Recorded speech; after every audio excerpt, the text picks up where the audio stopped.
දිනක් මනෝවිද්‍යා ගුරුවරියක් තම සිසුන් පිරිසකට පාඩමක් ඉගැන්වීමට සූදානම් වෙනවා.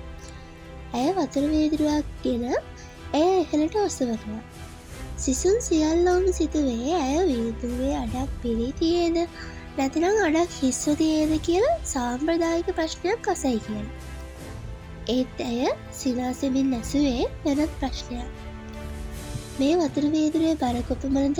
සිසුන් විවිධ බර ප්‍රමාණයක් පවසනවා. ග්‍රෑම් 100ක් 200ක් ඔවුන් කෑගසනවා. ගුරුවරිය සංසුන්ව මේව කියනවා. ඇත්තටම මෙහි බර ප්‍රමාණය වැදගත් නැහැ. වැදගත් වෙන්නේ මම මේ වීදුරුව කොපමණ වේලාවක් අතේ තියාගෙන හිටිනවද කියන එක. මම මෙය විනාඩියක් අතේ තියාගත්තොත් ඒ මට බරක් දැනෙන්නේ නැහැ. නමුත් මම මෙය පැයක් අතේ තියාගත්තොත් මගේ අත රිදෙන්න පටන් ගනීවි. මම මේ වීදුරුව දවස පුරාම අතේ තියාගෙන හිටියොත් මගේ අත හිරවැරිලා මට දරාගත නොහැකි වේදනාවක් ඇති වේවි. ඒ හැම වෙලාවෙම වීදුරුවේ බර වෙනස් වෙන්නේ නැහැ. ඒත් මම එය අල්ලාගෙන සිටි කාලය වැඩි වෙන්න එහි බර මට වැඩියෙන් දැනෙන්න ගන්නවා. ඇය පවසති සිසුන් ඉතා උනන්දුවෙන් එයට සවන් දෙනවා.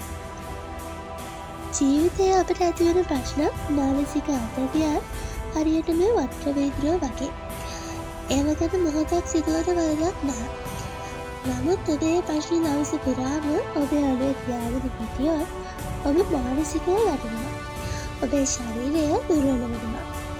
ඔබේම ප්‍රශ්නෙන් නිදහස් වෙන්න නම් ඔබ කළ යුත්තේ එකම දේ. ඒ තමයි වීදුරුව පිමින් තියෙන එක. අද ඔයත් විශාල මානසික පීඩනයකින් ඉන්නව වෙන්න පුළුවන්. ඒ ප්‍රශ්න ගැන සිතමින් ඔබ අතේ ඇති වතුර වීදුරුව බර කරගන්න එපා. අද රාත්‍රියේ නිදට යාමට පෙර ඔබ දවස පුරා අල්ලගෙන හිටියේ බර බිමින් තියන්න. හෙට දවස අලුත් ජවයකින් ආරම්භ කරන්න. ඔබේ සතුට රඳා පවතින්නේ ඔබ දේවල් අතහැරීමට ඉගෙන ගන්නා ආකාරය මත.